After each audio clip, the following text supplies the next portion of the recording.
Hey guys, it's Hannah and this is the weekly market wrap-up. First of all, I want to say thank you to everyone that stuck around. We know we've been going through some pretty major changes, some with the audio, some with the styling.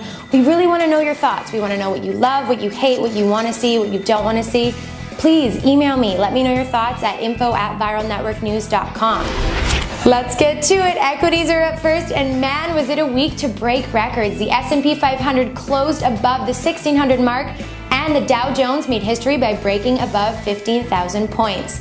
Now that the indices are making this kind of headway, it appears that attention is shifting a little bit towards the Federal Reserve, most specifically toward its controversial bond buying program. It seems that we have a battle of the Charles when it comes to continuation of QE, as it's clear that the Fed is heavily divided in its opinion of the issue.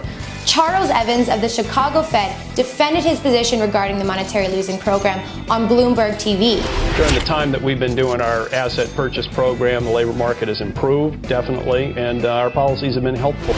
But on the other side, you have the Philadelphia Fed President Charles Plosser countering that the effects of the QE was dubious and have not addressed the employment numbers. We've seen a lot of restructuring of financial deals and debt restructuring and so forth, but its transition and transmission into the labor market has been much more dubious. Pretty decisive if you ask me. Okay, winners and losers, and winners are going to bring us to the Forex markets. The US dollar Japanese yen closed above the 100 mark for the first time in 4 years. It's good for this pair as it has been previously stymied by this stubborn resistance level. For those of you not willing to venture into the volatile Forex market, a more conventional approach is to invest in Japanese companies, where their domestic equities index have made astonishing gains since last October. I hate to do this, but we gotta cover the losers, landing us in the pharmaceutical industry, which took some pretty large hits in its mid-tier names, specifically Cinta Pharmaceuticals, who dropped 33% between the 2nd and the 8th of this month. It appears that a finger can be pointed towards the president, who left the company only 2 months on the job. Man. I'm leaving. Clearly, the investment community voted with their wallets, and while Thursday's session showed a technical recovery, most of the market action occurred within the prior session's trading range on declining volume, which can only suggest that the downside in Cinta may have a ways to go before it stabilizes.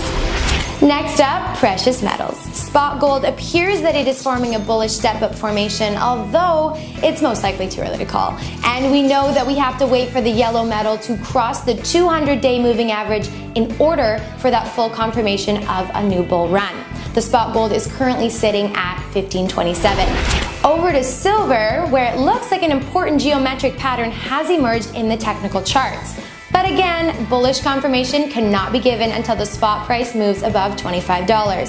On a brighter note, palladium is the only precious metal whose spot price is above its 200 DMA, and with Thursday's close, it is inching towards $725. What's even better is the retail market is pushing for the purchasing of palladium by featuring buy-sell spreads of less than 5%. This is an unheard bargain in the metal sector. This is truly an opportunity for those willing to step outside of normal convention. And that wraps it up. Once again, thank you so much for joining us for this weekly market wrap-up. I really want to hear from all of you, so please don't hesitate to send in your emails to info@viralnetworknews.com. For VNN, I'm Hannah Bernard.